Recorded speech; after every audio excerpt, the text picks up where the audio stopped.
the same moment, I decided that what I want to do in life is to create products that people can take with them everywhere they go and use it in order to calm the self down without being dependent on other people or on medications.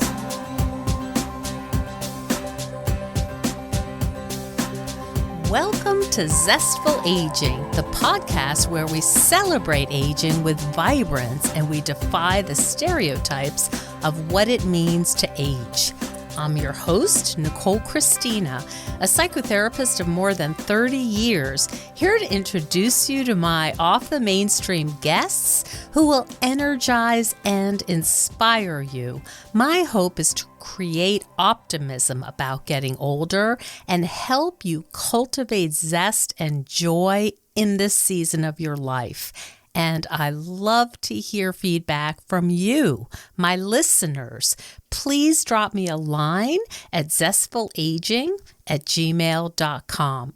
I read every single comment. And to find out more about this podcast, hop on over to zestfulaging.com. So it's no secret that we're in the middle of an anxiety epidemic, and there's so many factors contributing to this. But one thing's for sure, people are feeling absolutely unmoored. And as a therapist, I've learned various tools and techniques to manage anxiety for my clients and for myself, and I've been using them for years. But recently I stumbled on a tool that it really helps. It's simple, it's fun to use, and I'm talking about Camigo. It's just a little monitor that helps us breathe in the way that helps our nervous system get out of fight or flight. And I'm finding it especially effective right before bedtime, so I can sleep. So today we're going to talk with the inventor, Adi Wallach, the developer of Camigo, and she has her own story of anxiety. She's going to help us understand how we can manage anxiety, how we understand anxiety, and how we can do this without drugs or side effects. So welcome to the show, Adi. Thank you, Nicole. Thank you for having me. Very happy to be here today. Oh, and I really appreciate your transparency as a scientist. You talk about your work and you're not covering up your own struggles with anxiety. You're very transparent and you're very forthright about how panic was really messing up your life in predictable and maybe sometimes individual ways. Talk a little bit with me about how that looked for you in your life. Yes, for sure. And this is, as you mentioned, it's a topic that I'm happy to talk about because although we are in a better place as a society, still anxiety in some cases is not, we don't speak enough about anxiety. So I'm happy kind of to share more about my experience and let people kind of see it from someone else's eyes or kind of to see themselves in someone else's story, if this makes sense. And as you said, anxiety started for me, panic attacks specifically, started for me when I was a student. And first of all, when it started, the first time I had a panic attack, I didn't know that it was a panic attack. I thought that I'm losing my sanity. And it was, yeah, so usually people, and I know you're well familiar with that, but usually people think that they're either going to die, having a heart attack, or losing their sanity. So I was from the third group. And it's so scary, right? I mean, you don't know what's happening. Your body is just fully freaking out. Exactly. It was so many physical symptoms. And the most frightening one for me was this feeling of I'm here, but not here. I'm kind of looking at my life from the outside. And this what kind of made me think that I'm kind of losing my sanity. And we know the science behind it. Like we know the fight or flight response, and I'm happy to talk about this as well if it's interesting.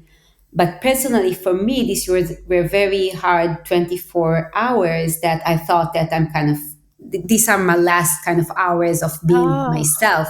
And you were how old, Daddy? I was Yeah, I was back then 22, I believe. So, Okay. like, You were yeah, in university? yeah, I was in Uh, university.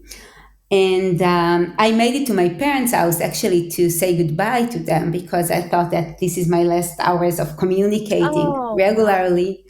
Oh. And yeah, and it took me 5 hours to do a 40-minute drive. But when I got there, I ran to my mom, and she's a physician, and I told her that I want to talk to her, and I came to say goodbye and to thank them for everything that they did for me, Mm. because I'm losing my sanity. And she started laughing, which was quite weird compared to the fact that, like, taking into You're consideration the fact that I was in a oh. nightmare. But she said, everything is okay, you're having a panic attack. And I'm saying it because for some people it takes much more than 24 hours, or they make it to the ER to understand it. I was lucky to have a mom who is a physician and was able to diagnose it very fast. But Mhm. one of the things that we might talk about later today is kind of that anxiety in some cases is undiagnosed for a long period, right? So for me, it was at least 24 hours. And this started actually a journey. And as you said, anxiety, like panic attacks, the way that they affected me, where I can say the main thing or the most kind of terrible thing for me was the fear of when the next panic attack is going to catch me, Yes, that's right.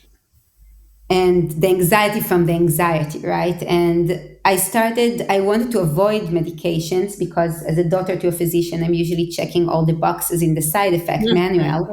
Mm. Yes. So I tried anything else. I tried yoga and therapy and biofeedback therapy and nutrition and relaxation techniques 3 times a day. And while all these solutions were somewhat effective to decrease the frequency of the attacks, they did not eliminate them. And I also noticed that I started to avoid places or situations that I thought may trigger an attack. And this was very, very hard for me because as an independent person, I was already, back then I was a student, as I mentioned, but I also already worked in the high tech industry, managed a team of 7 engineers. So from the outside, everything looked perfect. But for me, my life were very different. I'll stop here kind of to let you direct me to what can be interesting Oh, for people no, to I hear. mean, I'm just listening to your story, and it's just so it's so painful to think you went home to say I'm losing my mind, and that's how people really truly feel like they're going to die. And one thing I don't know if you watch or have watched Ted Lasso, but one of the things I loved about the show is that the main character is dealing with panic attacks, Yeah, and they do such a good job showing, like, wait, it's starting, what's this, what this, uh-oh, uh-oh, uh-oh, and the fighting, oh no, oh no, oh no. um exactly. they do such a good job, I think, showing what it truly, and how disorienting, how frightening, and really feeling like you're going crazy. I'm curious, Addie, did you talk to your friends at all, or professors or mentors, and say this weird thing's happening, or was it too much? Was it a secret for you? No, so it wasn't a secret, but I did pick, back then, I picked quite carefully the people that I talked with. Mm, And I think for various reasons, and it was, oh, I need to, it's a great question.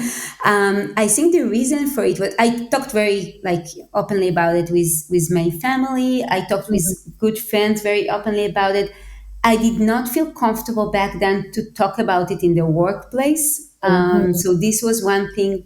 And I think it was because of two reasons. First of all, at the beginning, and I know this is something that other people, and today I'm kind of more, I don't have panic attacks anymore, thankfully, but anxiety is all my word because of Camigo. So we mhm, see it a lot of also from users that speaking about anxiety or your panic attacks can be triggering as well. So mhm, I mhm, was kind of picking carefully back then when, with whom, how to speak about it, and also how not to let it kind of be everything around me in a way. So I think it was this kind of combination of the people I trusted, and also like that I didn't want to speak about it too much in a way. Mhm. And this, I think, more specifically even to panic attacks in this case, but also we see it also in other kind of conditions. And you're with a group of engineers, yes? Back At that then, time, yeah, at that time, I'm gonna just be really, stereotypical and think that they're not all coming together to share their thoughts and feelings. yeah, it's a, I actually never thought about it. I must say, like about this aspect, and this is my word, right? But I will say it's not that it was a kind of cold environment, like work environment or something like that. People did share personal things Mm, in a way, but I think back then also it was many years ago. We were not where we are today when it comes mhm, to the need to show kind of strengths, or like the fact that there was some confusion between people with anxiety to performances. And we know today that it's not true. We have very high, like people with very high performances, kind of mhm, leaders, athletes that, mm, and I think kind of there were definitely a few athletes that did amazingly to kind of to stigma and to this conversation with yes, Simone Biles yes, not going, so this made it much more out in the open. This was not the mhm, case back then. right, And this was one of the reasons that I decided to share my own story, just to, in the way that I was able to influence, to show that. And when I shared I was already kind of a CEO, and I had my own startup. And it was important for me kind of to show that people with anxiety, there are different people with anxiety, there are different situations, and the anxiety can definitely be debilitating, but it's mm. like to try in some ways also to share some light about how it looks like. So successful people have anxiety too. First of all, everyone is successful. Like you don't Okay. need to be. Yes, but not You don't need. necessarily CEOs. I mean, I understand Yeah. high achievers will say also it's an equal opportunity problem that anxiety can hit everybody. Yeah, and definitely depends how, like at what phase you are and how it is managed, right? And this is why like access to care is so important, because untreated it can definitely be very debilitating, right? But definitely, but you can definitely kind of live your life and be successful in what is success is for you, also with anxiety. Mhm. Right, right. Hey, Zesties. If you followed me for a while, you know I live in upstate New York and we literally have like 6 months of winter. And the sky is what I like to call this dishwater gray color. It makes you feel like all you want to do is eat Nutella straight from the container in your bed, in your pajamas. And doom scrolling after dinner hasn't been that helpful either. But everything changed for me when I ordered this little pickleball net. It's 5 feet across. It's a mini net, and I set it up in my basement in 60 seconds. It's super lightweight, but it's sturdy quality, and I can move it all around to my driveway when it's nice out, to my friend's basement, anywhere. It's so easy to pick up. So instead of doom scrolling, I'm playing basement tournaments and trying to avoid the water hazards. So for all of you who have an interest in pickleball, or you'd like to learn, or you love it, or you just want something fun to do that's moving your body, you want to get off the couch, check out this dink net, and it's at startpicklin.com. Start Picklin, Picklin. And if you use the coupon code Zestful Aging, you will get a discount. So go ahead and check out startpicklin.com. Pick up one of these nets and tell me what you think. I will love to hear how it's going. I'll see you there. So, after you had tried yoga, you did all kinds of things, biofeedback, you did meditation, all this stuff, and it helped. And so what was the thought process to say, listen, I'm in the engineering world. I'm gonna create, I'm gonna make something. Mhm. So, fast forward a few good years after it started, it used to be mainly at night for me. And I used to wake up the person who is now my husband to help me stop panic attacks. And Okay. yeah, and one Saturday morning after a terrible Friday night with many panic attacks, I woke Mm. up and I said, how come that I need to wake him up to help me stop panic attacks if everything he knows about anxiety, I taught him? I told him what to tell me when I'm having anxiety. You gave him the script. Exactly. I gave him the script. So if I wrote the script, why I cannot do it by myself in this moment? And at the same moment, I understood that when we are, and I didn't know the science back then, right? But what I felt, I understood that when we are so overwhelmed, we cannot do things even if we are well trained in. And I did like breathing techniques and yoga since a very early age. It's not that I kind of found about it only when I was anxious. My mom actually used to put us to sleep when I was small with kind of relaxation techniques. So these tools were my bread and butter. And I said, how come I Mm, cannot use them in this mm, moment? yeah. And the same moment, I decided that what I want to do in life is to create products that people can take with them everywhere they go and Mm, use it in order to calm the self down without being dependent on other people or on medications. mhm. I assume I took it to a product kind of solution just because, as you said, I'm an engineer. So there is a problem, we solve it with Mhm. a product, right? That's right, right, right. You're gonna make something. Yep. Yeah, this is kind of our thought process and how it works. But and maybe if I was, I don't know, something else, so I would go to another direction.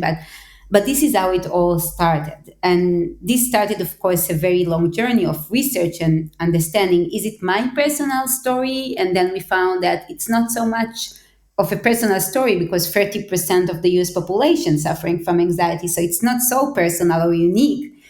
And what I felt about avoiding, there is a name to that. It calls avoidance behavior,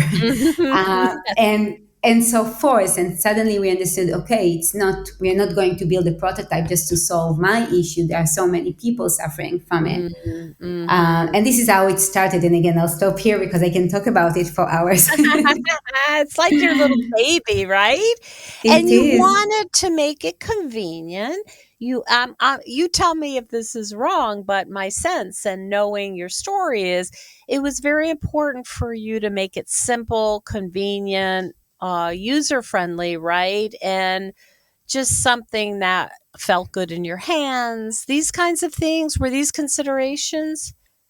Exactly, because the idea was to do something that people can use in the moment. And Mhm. in order for it to be for them to be able to use it in the moment, it needed to be very simple. I Mhm. didn't back then. It was more from intuition and or from my personal experience. Today, I also know to say that it must be simple because otherwise you are concentrating. And if you are concentrating, you are actually activating the sympathetic nervous system, which is the system that you are trying to quiet in order to calm Ah, down. aha. So back then, exactly as you said, I understood from my own experience that we need to make it simple to use so people at all ages can use it in the moment and without dependency on their technical. If you look at my kind of document from back then, you'll see I wrote there that it needs to be available, accessible in the moment for people at all ages, no matter what is their technical abilities, right? So I didn't want that because I'm Ah. an engineer. It will Yeah, be they for have to IT pay they people. have to get the owner's manual out. You wanted I Exactly. mean, you gamified it. Yeah. Would you So we say you gave, made it like a little teeny, fun, simple game? yeah, both the device and the app that was born like last year or like went to the market last year is also gamified, but definitely also the device. The device itself is very simple to use, almost kind of as you said, gamified, and also the other thing, and you mentioned it as well, we wanted it to be comforting, right? Something that you'll hold in your hand. It will Mm, feel that it's with you in this moment. And of course, there is also kind of, we wanted it to provide this grounding effect. And so there is a lot of mhm. aspect to why it feels and designed in the way that it is. But you touched upon two of the many important, like two of the most important things. And maybe this is completely genderist or sexist, but you can kind of tell it was designed by a woman in a sense. I mean, has that, at least mine has that purple, and then you have this nice smell you can add. There's something very, yeah, as you say, there's a comforting design to it, it feels like. And I just want to describe, this is nothing complex. This is, you are breathing in a way where your exhale is longer and therefore calms your physiology down. Right? Am I speaking, is that correct? Is that accurate? Yeah, and I can say from I'll divide it to two things. So from the user perspective, the use is very simple. So as kind of you mentioned, all you need to do as a user is to excel into the mouthpiece. You'll get lights that will turn on, Mhm. and you'll get three lights. So the first, like the first one, the second, the third, and then three of them light on together. And your goal is to excel as long as you can to achieve this phase of the three lights together. Mhm. And the duration in which the lights turn on changes all the time according to your need and performances in any given moment. Because for a 6 years old, like the breathing pattern of a 6 years old is very different than the one of a 16 years old swimmer. Sorry, I hope they Ah. don't smoke at the age of 16, and 65 years old smoker. So Mhm. the breathing, and also for the same person. So there is a personalization adaptation that is done by our machine learning algorithm. The users, of course, don't need to do anything. It just they only excel Mhm. according to the guidance. So this is one thing, and then they inhale through their nose. This is when they feel the olfactory stimulation, the relaxing scent. And Mhm. while they are doing it, there is also a grounding effect, because it kind of engages four of the senses. So all the senses except of the sense of taste are actually engaged in the experience, which create this kind of a grounding effect. So you can think of it as a remote control to our nervous system, right? Like kind of this Oh, I what love that. Mhm. and what it does is actually using these three methods of the personalized breathing regulation, the grounding, and the relaxing scent.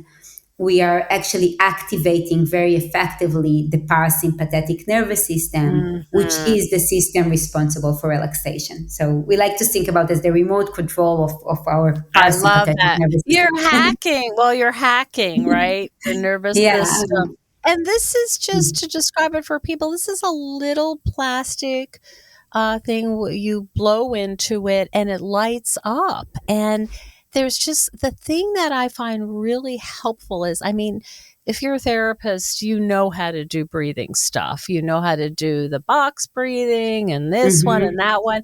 But there's something about not having to think, not Exactly. having to count. And it sounds maybe a little silly, but I was impressed how effective it was, because you're just like shutting down your, you're not trying. You don't have to work. There's no effort. All you have to do is blow into this little device and light it up. That's all you have to do. And I think that it can't be understated how lovely it is to just not have to work at it.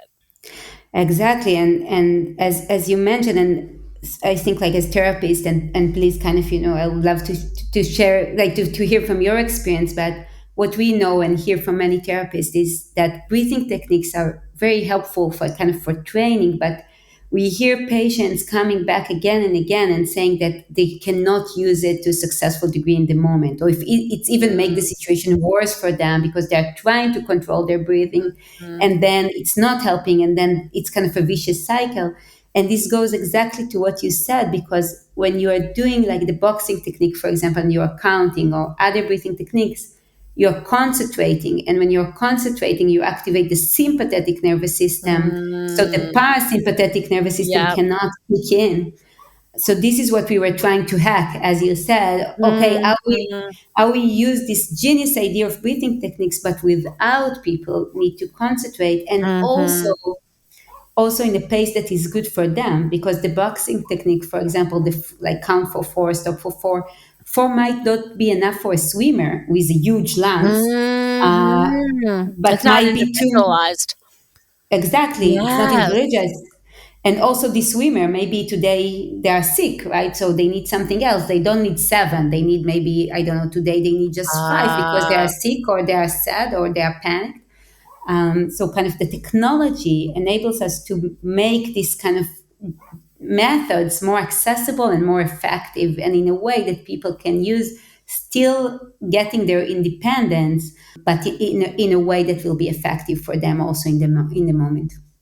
I wonder too if just now having the positive association with this little device is like, "Oh, my little buddy," that having it in I know for some people, who are using, meds like benzodiazepine, which, Mhm. even having a pill in their purse or pocket is helpful to know, listen, if I have to pull the trigger, I can, and that can be helpful. I'm wondering if you've had any people say, look, just having my device with me helps me know that if I run into trouble, I have a parachute here. I have some help. Yeah, so it's a great question. So I can say, and for sure, we see that knowing that they have a mean that they can use to calm themselves down, give them back the confidence to Mm, face situations they used to avoid. mhm. So, Oh boy, and I'll beautiful. share just and I'll share just some kind of examples from the last few months. We have someone who started driving again after 25 years of not driving. Oh, Yeah, we have someone. This was actually last Christmas. So someone shared with us that they went to a vacation on a plane after many years of not taking the plane.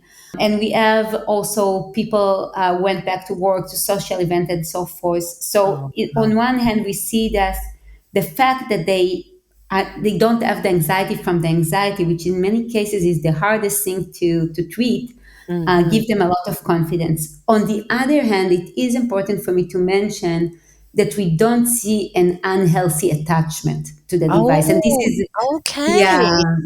and I don't know if we're a therapist in the audience, but this is always a concern. And this was also one of the things that we wanted to make sure. And we checked it in clinical studies and also in pilots and so forth, that there is no unhealthy attachment. So people don't, if they forgot their Camigo, they don't have their Camigo, they're actually kind of mimic the use with how they use the device, how they breathe with the device. And this gives them a lot of confidence, So they don't and they, yeah. but that's beautiful. So they don't get addicted. Like, I can't go anywhere without my Camigo. Exactly. So yeah, I hadn't even thought of that. It's Yeah. not that kind of experience, right? It just, that's very interesting. Hey, hey, Zesties. Well, I'm pretty sure I'm not the only one feeling tense and anxious these days. Every day, it seems like there's more scary news. Well, I've been a psychotherapist for over 34 years, and I've learned a lot of techniques to help manage anxiety, and I've been using them. But recently, I found something new that I wanted to tell you about. I actually just stumbled upon it at an event for veterans. It's a little breathing device called Camigo. And when you're breathing in a way that promotes relaxation, which is basically long exhales, it lights up. and you can add a calming scent if you like. So Camigo is a natural, portable, drug-free solution that can be used in moments of upset, anxiety, and stress. And it's effective and pretty unique. And you can use it for both immediate relief and also long-term effectiveness. So I love that you don't have to think about the breathing, you don't have to count, you don't have to imagine a square. You really don't have to do anything. It does all the work for you. I find it to be especially helpful before bedtime, and I'm pretty excited about it. So I'm partnering with Camigo to offer you a 25% discount if you use the coupon code Zestful at when you're cashing out on the site, which is Camigo, CALMIGO.com. And please let me know about your experience. I will be interested to hear. Thanks. I wonder what it's like for you, Addie, as an engineer, to be in this space. You have helped veterans, people. You have won awards of innovation. How is it for you to find yourself in the space of helping people regain their life? It must be. Well, you tell me. What is it like? It's the best gift that I could ask for. So I'm always saying that having panic attacks, it was the most terrifying experience that I had, but it's the best gift that I could wish for because it enabled me to, until now, and not me, just we are a team, right? So it's not about me anymore, but it's enabled us to help until today more than 100,000 people. Wow. And this is an honor and something we have, like, kind of, we read every feedback from any, whether it's like from the social media or someone in an email, we read each one of them, because the ability to help people that you don't even know in such a substantial way, in such moments in their life that they needed help, is something that there is no one day that I'm not saying like thankful for that. And especially as an engineer, it's so special because we are not therapists that you treat people or physicians. In our field is different, and I truly said that I couldn't ask for something better. It sounds like it's deeply meaningful for you that you found a purpose out of a really horrible experience. It has changed your life. For sure, for sure. Mm. Any other stories you want to share? I know I came upon you. I stumbled upon this at a veterans, a volunteer event where one of your representatives was actually handing them out. And I talked him into giving me one, and I'm really glad I did. Any other groups of people who have been particularly helped by this? Yeah, so we definitely, I'll start kind of with veterans because you mentioned them, and it's definitely one of our kind of focus area. The VA subsidize it for them, so this is also something kind of to be thankful for the VA for doing that and kind of taking this step of helping the veterans. And this is definitely one of the groups that we are honored to serve, both kind of active military and veterans.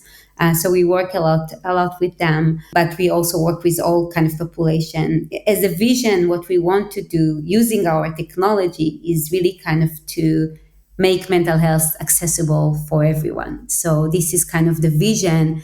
And this is how we think about it when we come to design products. So, of course, the device was designed in a way that we have users from the age of 6 to 97. So, as you mentioned, it's simple to use, something that you can do it from a very early age. And also, when we designed the app that we added to the device last year, so we had in mind this kind of vision of how we design an app that will be a good fit, whether you are, you have, so the design, the app is designed like a game, but you can engage with the game. You can decide just to engage with the utility aspect of the app. So and so forth, because we had in mind that we are going to serve different users with different preferences. So you had older users in mind as well. Yeah, yeah, for sure. So younger, older, and also at the same age, but just with different preferences, because we Mhm. definitely want to, the advantage of technology in this space is really the ability to make mental health more accessible, and to increase the access to care. So this is kind of what we have in mind and how we are looking at it. So we are honored to serve, various population. We are mostly focused on anxiety, this kind of anxiety, PTSD, panic attacks, stress. But we also have users who have difficulty sleeping, and they're using Mhm. Camigo, as you mentioned, to sleep better. People with ADHD, people with autism, autistic people. I know there are different preferences about the name. So we never did marketing for these issues, but we got a lot of interest from. Mhm. So we are honored, very honored to serve them as well. So we are kind of really working to make our products accessible and available to everyone in need. What are the considerations for older users that you thought about in the design? Yeah, so first of all, really kind of and depends, kind of at the specific age, but the first thing is, of course, to make it easy to use. And it's not just for older people, but for generally speaking, it should be Mhm. easy to use, easy to follow. The other Mhm. thing is, of course, that it's drug free. So there is Mm. no contraindications, right? So for Oh, older people, right. at an older age, we start taking medication, right? This is like we need medication for our heart, we need some other medications as well. Mm. Um, Mhm. and there is Camigo has no side effects, no contraindication. So it's very safe also at older age. And Mhm. what we see with older people, that they also feel, again, the simplicity of use, the fact that it's not a must to use an app. Like you can decide just to sync the device with the app, and that's it. You don't need to use the app itself, which for some older people it's also better, because they don't like all, like, the Mhm. solution that asks them to deal with their phone too much. So this was another Mhm. thing when we added the app, for sure. And also additional, and this is also true for all ages, to have different scents according to the preferences. So we have different Mhm. sensitivity to scents at various phases in our life and various ages. So they can choose if to use, which scent they want to use, or to use it without the scent. Although we Mhm. recommend, it's definitely a personal preference as well. And we also tailor the use recommendation. We offer one-on-one training call to any user. Oh, Versus wow. Costco. Yeah, and we saw that for some older people, they prefer that than watching a video or reading the Mm. manual, or it's Mhm. just easier for them that someone is with them on the phone and kind of Mm. instruct them.